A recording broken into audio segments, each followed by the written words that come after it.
Hi ಎಲ್ಲರಿಗೂ ನಮಸ್ಕಾರ. Welcome to my channel ವಿಶಿಷ್ಟ ಭೋಜನ. ಇವತ್ತಿನ ವಿಡಿಯೋದಲ್ಲಿ ಬಹಳ ಕಡಿಮೆ ಇಂಗ್ರೀಡಿಯೆಂಟ್ಸ್ ನ ಬಳಸ್ಕೊಂಡು ಅಷ್ಟೇ ರುಚಿಯಾಗಿ ಬೇಸನ್ ಲಾಡುನ ಯಾವ ರೀತಿ ಮಾಡೋದು ಅಂತ ತೋರಿಸ್ಕೊಡ್ತಾ ಇದ್ದೀನಿ. ವರಮಹಾಲಕ್ಷ್ಮಿ ಹಬ್ಬ ಹತ್ರ ಬರ್ತಾ ಇದೆ. ಕರ್ಜಿಕಾಯಿ ರವೆ ಉಂಡೆ ಎಲ್ಲರೂ ಮಾಡೋದು ಸರ್ವೇ ಸಾಮಾನ್ಯ. ಅದ್ರ ಜೊತೆಗೆ ಈ ಬೇಸನ್ ಲಾಡುನು ಕೂಡ ಮಾಡಿ ನೋಡಿ. ತುಂಬಾನೇ ರುಚಿಯಾಗಿ ತುಂಬಾ ಸುಲಭವಾಗಿ ನಾವು ಮನೆಯಲ್ಲಿ ಮಾಡ್ಕೊಳ್ಬಹುದು. ಇದನ್ನ ಮಾಡೋದಕ್ಕೆ ಹೆಚ್ಚು ಸಮಯನೂ ಬೇಡ, ಜಾಸ್ತಿ ಇಂಗ್ರೀಡಿಯೆಂಟ್ಸು ಬೇಡ. ಹಾಗಾದ್ರೆ ಬನ್ನಿ ಯಾವ ರೀತಿ ಮಾಡೋದು ಅಂತ ನೋಡ್ಕೊಳ್ಳೋಣ. ಮೊದಲಿಗೆ ಪಾಕ ರೆಡಿ ಮಾಡ್ಕೊಳ್ಳೋಣ. ಪಾಕ ರೆಡಿ ಮಾಡ್ಕೊಳ್ಳೋದಕ್ಕೆ ನಾನು ಒಂದು ಪಾತ್ರೆಗೆ 3/4 ಬಟ್ಲಾಗೋಷ್ಟು ಸಕ್ಕರೆನ ಹಾಕೊಳ್ತಾ ಇದ್ದೀನಿ. ಮತ್ತು ಅದೇ ಬಟ್ಲು ಅಳತೆಯಲ್ಲಿ 1 ಬಟ್ಲಾಗೋಷ್ಟು ನೀರನ್ನು ಹಾಕೊಳ್ತಾ ಇದ್ದೀನಿ. ಈ ಸಕ್ಕರೆ ಪಾಕ ಯಾವ ರೀತಿ ಮಾಡ್ಕೊಳ್ಬೇಕು ಅಂದರೆ ಸ್ವಲ್ಪ ಗಟ್ಟಿಯಾಗಿ ಒಂದೆಳೆ ಪಾಕ ಅಷ್ಟು ಆದರೆ ಸಾಕು. ಮೀಡಿಯಂ ಫ್ಲೇಮಲ್ಲಿ ಈ ರೀತಿ ಚೆನ್ನಾಗಿ ಕುದಿಸ್ಕೊಳ್ಳಿ. ಆಗಾಗ ಒಂದ್ಸಲ ಪಾಕನ ಚೆಕ್ ಮಾಡ್ಕೊಳ್ತಾ ಇರಿ. ನೋಡಿ, ಈ ರೀತಿ ಒಂದೆಳೆ ಪಾಕ ಜಸ್ಟ್ ಒಂದು ಲೈನ್ ಬಂದರೆ ಸಾಕು. ಈ ರೀತಿ ಹದವಾಗಿ ಪಾಕನ ಮಾಡ್ಕೊಳ್ಬೇಕು.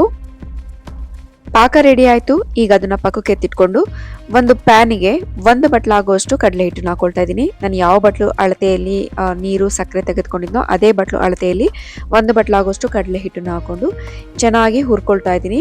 ಈಗ ಇದಕ್ಕೆ 4 ಸ್ಪೂನ್ ಆಗುವಷ್ಟು ಕಾಯಿಸಿರುವಂಥ ತುಪ್ಪನ ಹಾಕೊಳ್ತಾ ಇದ್ದೀನಿ. ಈ ತುಪ್ಪದಲ್ಲಿ ಚೆನ್ನಾಗಿ ಅದರಲ್ಲಿರುವಂಥ ಹಸಿ ವಾಸನೆ ಹೋಗೋವರೆಗೂ ಗಂಟೆಲ್ಲ ಇಲ್ಲದೆ ಇರೋ ಹಾಗೆ ಚೆನ್ನಾಗಿ ಹುರ್ಕೊಳ್ಬೇಕು.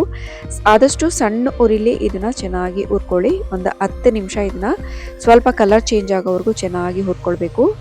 ನೋಡಿ, ಈ ರೀತಿ ಕಲರ್ ಚೇಂಜ್ ಆಗುತ್ತೆ. ಆಲ್ರೆಡಿ ನಾನು 2 ಸ್ಪೂನ್ ಬಿಸಿ ಹಾಲಿಗೆ 1 ಚಿಟಿಕೆ ಕೇಸರಿನ ಹಾಕಿ ಒಂದು 10 ನಿಮಿಷಗಳ ಕಾಲ ನೆನೆಸ್ಕೊಂಡಿದ್ದೆ. ಸೊ ಆ ಹಾಲನ್ನು ಇವಾಗ ಇದಕ್ಕೆ ಸೇರಿಸ್ಕೊಳ್ತಾ ಇದ್ದೀನಿ.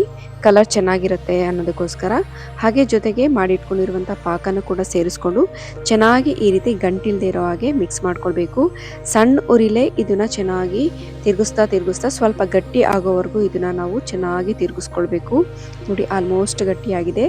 ಈ ಹದಕ್ಕೆ ಬರೋವರೆಗೂ ನಾವು ಚೆನ್ನಾಗಿ ಕೈ ಬಿಡದೆ ಗಂಟಾಗದೇ ಇರೋ ಹಾಗೆ ಈ ರೀತಿ ನೋಡಿಕೊಂಡು ನಾವು ಚೆನ್ನಾಗಿ ತಿರುಗಿಸ್ಕೊಳ್ಬೇಕು. ನೋಡಿ, ತಳ ಚೆನ್ನಾಗಿ ಬಿಡ್ತಾ ಇದೆ ಮತ್ತು ತುಪ್ಪ ಎಲ್ಲ ಸುತ್ತಲೂ ಬಿಟ್ಕೊಳ್ಳುತ್ತೆ.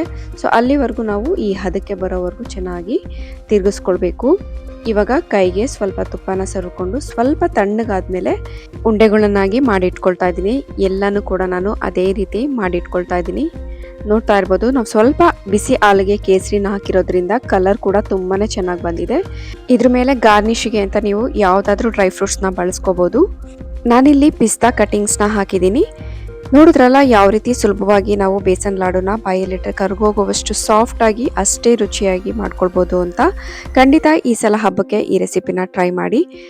ರೆಸಿಪಿ ಇಷ್ಟ ಅಂದರೆ ದಯವಿಟ್ಟು ಲೈಕ್, ಕಮೆಂಟ್, ಶೇರ್ ಮಾಡಿ. ಹಾಗೆ ಫಸ್ಟ್ ಟೈಮ್ ಯಾರಾದರೂ ನನ್ನ ವಿಡಿಯೋನ ನೋಡ್ತಾ ಇದ್ರೆ ದಯವಿಟ್ಟು ಸಬ್ಸ್ಕ್ರೈಬ್ ಮಾಡ್ಕೊಳ್ಳಿ.